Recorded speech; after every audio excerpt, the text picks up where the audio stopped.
Assalamualaikum warahmatullahi wabarakatuh. Para pemirsa yang dirahmati oleh Allah Subhanahu wa taala, siapa manusia di atas muka bumi ini yang tidak mengalami permasalahan? Setiap kita, setiap manusia pasti menghadapi problematika. Ada yang diliputi kesedihan karena memikirkan kekurangan hartanya.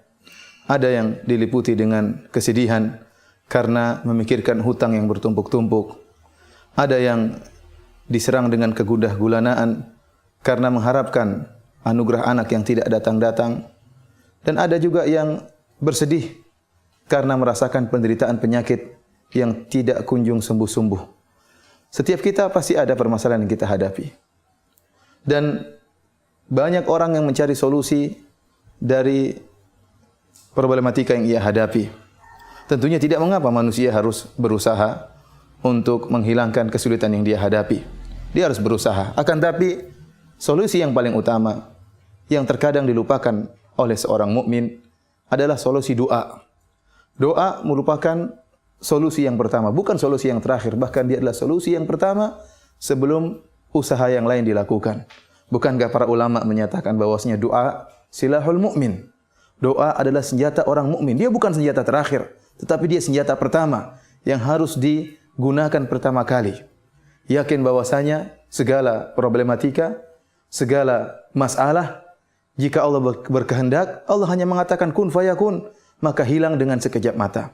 Bahkan solusi yang terbaik, doa yang tulus yang diucapkan seorang hamba dalam waktu beberapa menit, keluar dari hatinya yang sangat dalam, bisa menghilangkan problematika yang mungkin dia telah alami selama waktu yang panjang.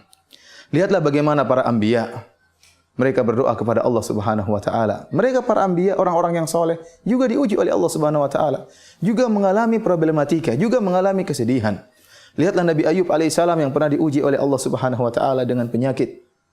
Allah Subhanahu wa taala berfirman menyebutkan tentang kisah Nabi Ayub, wa ayyuba idh nada rabbahu anni massani yadhur wa anta arhamur rahimin. Dan ingatlah bagaimana Nabi Ayub alaihissalam tatkala dia berkata kepada Rabbnya, anni massani yadhur, ya Allah aku ditimpa dengan penderitaan, ditimpa dengan penyakit. Wa anta arhamur rahimin, dan engkau adalah zat yang paling maha pengasih lagi maha penyayang. Suatu kalimat yang keluar dari Nabi Ayub alaihissalam dengan doa yang tulus dari hati yang dalam, Allah hilangkan penyakit yang dia alami bertahun-tahun. Fastajabna lahu fakashafna ma bihi min dhur. Kata Allah Subhanahu wa taala, kami kabulkan permintaannya dan kami hilangkan penyakit yang dialaminya. Lihat, satu doa namun keluar dari hati yang tulus bisa menghilangkan permasalahan yang lama yang dihadapi oleh seorang muslim. Demikian juga Allah sebutkan tentang Nabi Yunus alaihissalam. Ya, wa dhannuni idh dhahaba mughadiban fadhanna an lan naqdir alayhi fanada fi dhulumati alla ilaha illa anta subhanaka inni kuntu minadh dhalimin. Nabi Yunus alaihissalam tatkala ditelan oleh ikan paus, kemudian dia tenggelam dalam 3 kegelapan. Kata Allah Subhanahu wa taala, fanada fi dhulumat.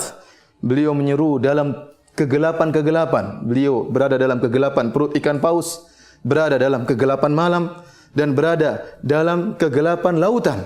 Siapa yang bisa menyelamatkannya kecuali Allah Subhanahu wa taala? Fanada fi dhulumat alla ilaha illa anta subhanaka inni kuntu minadh dhalimin. Maka Nabi Yunus kemudian mengatakan, la ilaha illa anta. Ya Allah, tidak ada sembahan yang berhak kecuali disembah kecuali Engkau ya Allah. Inni kuntu minadh dhalimin. Aku termasuk orang-orang berbuat zalim. Maka apa kata Allah Subhanahu wa taala? Fastajibna lahu. Kami pun mengabulkan doa Nabi Yunus alaihissalam. Wa najjaynahu minal gham wa kadzalika nunjil mu'minin. Dan kami selamatkan dia dari kesedihan. Kemudian Allah tutup firman-Nya dengan mengatakan wa kadzalika nunjil mu'minin, dan demikianlah kami selamatkan orang-orang yang beriman. Artinya apa? Ini keselamatan ini bukan hanya khusus kepada Nabi Yunus alaihissalam, tetapi juga kepada kaum mukminin. Makanya Allah tutup ayatnya dengan mengatakan wa kadzalika nunjil mu'minin. Demikianlah kami selamatkan orang-orang yang beriman. Artinya ini penyelamatan ini bukan khusus buat Nabi Yunus alaihissalam.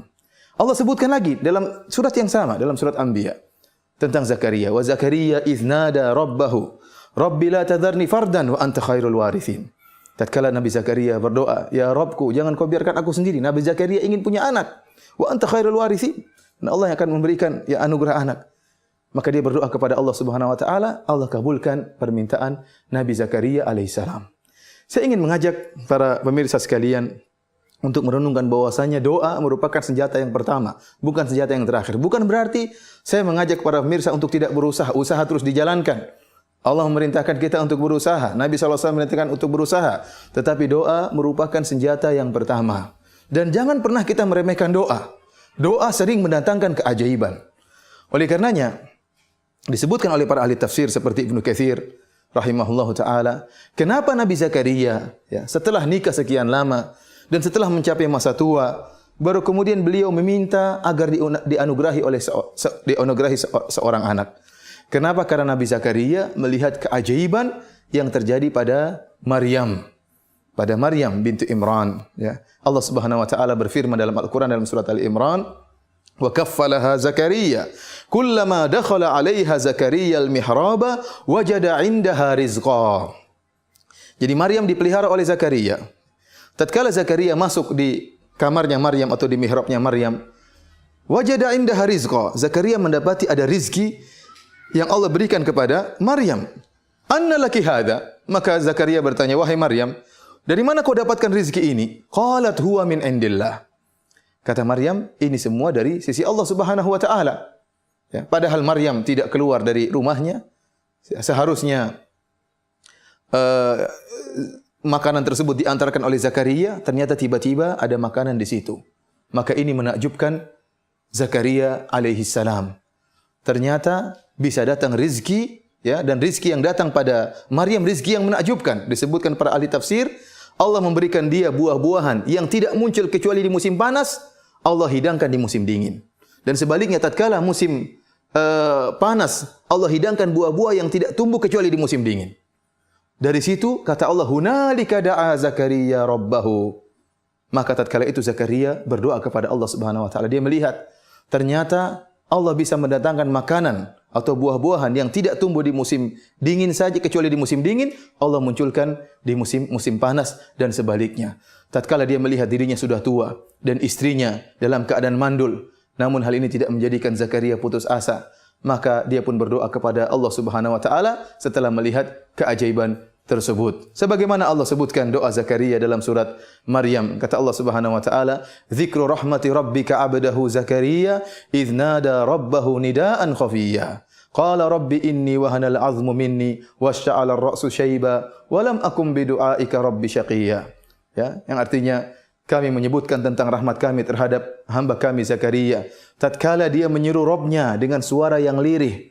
Ya Allah, inni wahanal 'azmu minni washta'ala ar-ra'su syaiba. Ya Allah, aku sudah sangat tua. Kemudian tulangku sudah lapuk dan rambutku sudah memutih seluruhnya. Walam akum bidu'aika rabbi syaqiyya. Akan tapi aku tidak pernah putus asa dari meminta kepada Engkau ya Allah. Wa inni khiftul mawaliya mi wara'i wa kanat imra'ati aqira fahab li min ladunka waliyya.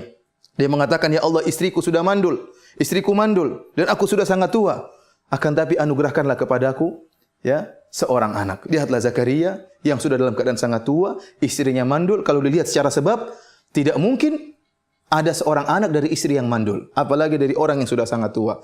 Ternyata Allah kabulkan permintaan Zakaria alaihissalam. Dari sini kita yakin bahwasanya terkadang doa melakukan berbagai macam keajaiban. Tinggal doa tersebut harus kita keluarkan dari hati yang tulus, dengan penuh adab tatkala berdoa kepada Allah Subhanahu wa taala, dengan pengharapan kepada Allah Subhanahu wa taala, dengan yakin bahwasanya Allah Maha mengabulkan segala doa. Oleh karenanya Nabi sallallahu alaihi wasallam bersabda, "Ud'ullaha wa antum muqinuna bil ijabah wa'lamu anna Allah la yastajibu du'aan min qalbin lahinin ghafil." Nabi sallallahu alaihi wasallam mengatakan, berdoalah kalian kepada Allah dalam keadaan yakin bahwasanya Allah akan mengabulkan doa kalian, dan ketahuilah bahwasanya Allah tidak akan mengabulkan doa dari hati yang lalai, Tetapi tatkala berdoa perlu keseriusan, keyakinan, husnudzon kepada Allah Subhanahu wa taala. Pilih waktu-waktu yang mustajab, sepertiga malam yang terakhir tatkala Allah turun ke langit dunia dan Allah menyatakan, hal min mustaghfirin fa aghfiralah. Apakah ada di antara hamba-hambaku yang beristighfar akan aku ampuni? Hal min sa'ilin fa utiya su'lah. Apakah ada di antara hambaku yang meminta akan aku kabulkan permohonannya? Barang siapa yang bangun tengah malam, kemudian dibuka dengan solat malam, kemudian berdoa kepada Allah Subhanahu wa taala dengan hati yang tulus, dengan penuh pengharapan, dengan husnudzon kepada Allah Subhanahu wa taala, maka sulit untuk tidak dikabulkan oleh Allah Subhanahu wa taala. Oleh karenanya para pemirsa yang dirahmati oleh Subhanahu wa taala, jangan pernah meremehkan doa.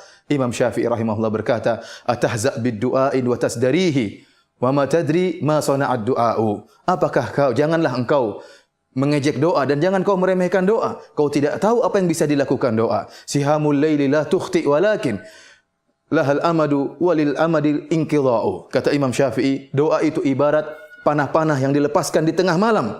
Tidak akan meleset. Tidak akan meleset. Pasti suatu saat akan mengena. Tetapi waktu untuk mengena itu butuh waktu.